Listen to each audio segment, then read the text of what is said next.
Hello everyone, I am श्रुति गुप्ता और आज के वीडियो में हम प्रोसेस शेड्यूलर्स के बारे में जानेंगे। ये कौन-कौन से होते हैं और इनके फंक्शंस क्या-क्या है। तो जैसा कि हम सब जानते हैं कि किसी भी मल्टी प्रोग्रामिंग ऑपरेटिंग सिस्टम में मेमोरी में एक बार में एक से ज़्यादा प्रोसेस लोड हो सकते हैं, लेकिन प्रोसेसर एक बार में एक ही प्रोसेस को हैंडल कर सकता है। तो प्रोसेसर हमारे पास एक है, लेकिन जितने भी प्रोसेस हैं वो एक से ज़्यादा है। तो ये प्रोसेस किस ढंग से सीपीयू पर एग्जीक्यूट होंगे, उनका शेड्यूल क्या होगा, ये सारी चीजें प्रोसेस शेड्यूलर डिसाइड करता है कि किस प्रोसेस को रनिंग प्रोसेस को वहां से हटा के पेंडिंग में डालना है और किस रेडी प्रोसेस को एग्जीक्यूट कराना है सीपीयू के थ्रू। तो प्रोसेस शेड्यूलर बेसिकली यही है। अब प्रोसेस शेड्यूलर के टाइप्स देखें तो ये तीन तरह के हो सकते हैं: long term schedulers, short term schedulers and medium term schedulers. तो लॉन्ग टर्म शेड्यूलर क्या है? कोई भी नए प्रोसेस को रेडी स्टेट में रखा जाता है। तो इसका लॉन्ग टर्म शेड्यूलर का काम क्या है कि किसी भी नए प्रोसेस को रेडी स्टेट में लाना। तो हमने देखा था कि किसी प्रोसेस के कौन कौन से स्टेट होते हैं। तो अगर कोई प्रोसेसर एग्जीक्यूशन के लिए तैयार है तो वो रेडी स्टेट में है। तो यह डिसाइड करता है लॉन्ग टर्म शेड्यूलर कि कितने process at a time ready state में हो सकते हैं। यानी ये कंट्रोल करता है डिग्री ऑफ मल्टी प्रोग्रामिंग कि एक बार में कितने प्रोसेस रेडी स्टेट में जा सकते हैं।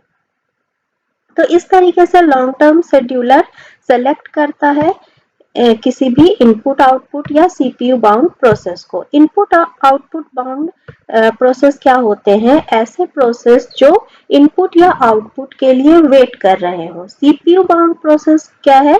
ऐसा प्रोसेस जो सीपीयू पर चल रहा है और या जो सीपीयू का एग्जीक्यूशन टाइम ले रहा है या रन कर रहा है। तो लॉन्ग टर्म शेड्यूलर यही सेलेक्ट करता है कि किस प्रोसेस को लेकर उसको एग्जीक्यूट कराना है। जबकि शॉर्ट टर्म शेड्यूलर क्या करता है? रेडी स्टेट से किसी भी एक प्रोसेस को लेकर उसको कहाँ डालता है? रनिंग स्टेट में। और डिस्पैचर क्या है? डिस्पैचर भी एक पार्ट है जो क्या करता है? किसी प्रोसेस को लोड करता है जो प्रोसेस शॉर्ट टर्म शेड्यूलर ने सेलेक्ट किया है रनिंग स्टेट के लिए।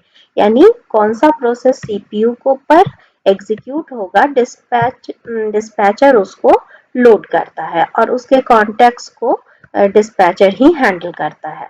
तो इसका काम क्या हो गया डिस्पैचर का? स्विचिंग कंटेंट्स, यानी जो प्रोसेस अब रेडी से सस्पेंडेड स्टेट में जा रहा है या वेटिंग स्टेट में जा रहा है, उसको उसके कंटेंट्स को कहीं ना कहीं स्विच करके स्टोर करना। Switching to the user mode, यानी अब यूजर नए प्रोसेस पर काम कर सकता है जो अब एग्जीक्यूट हो रहा है।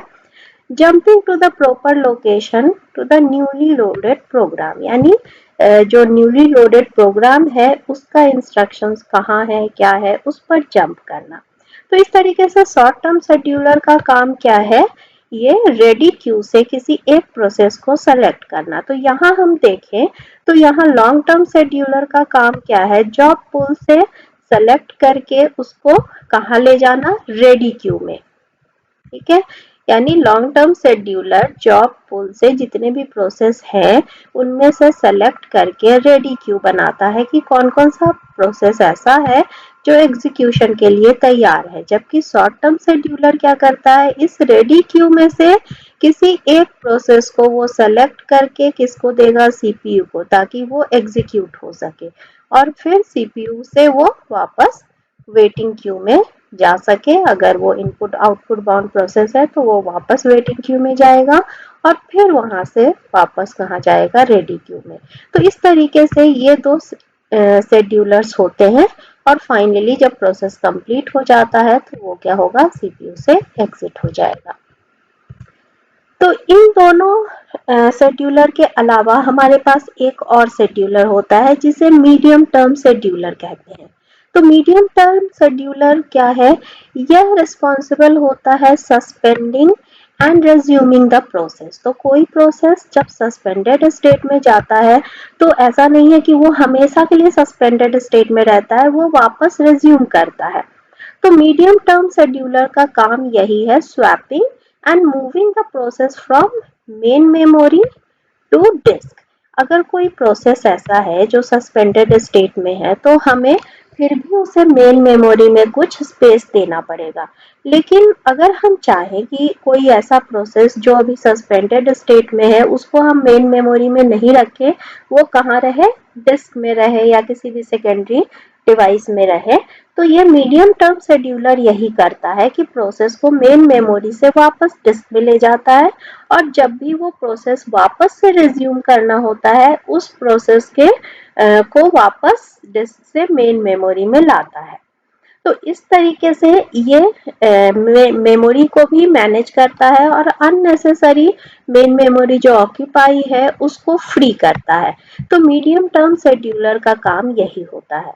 तो इस तरह ऑपरेटिंग सिस्टम में आपको medium term scheduler, long term scheduler and short term scheduler समझ में आया। तो इस वीडियो को लाइक, शेयर एंड सब्सक्राइब करें and thanks for watching this video.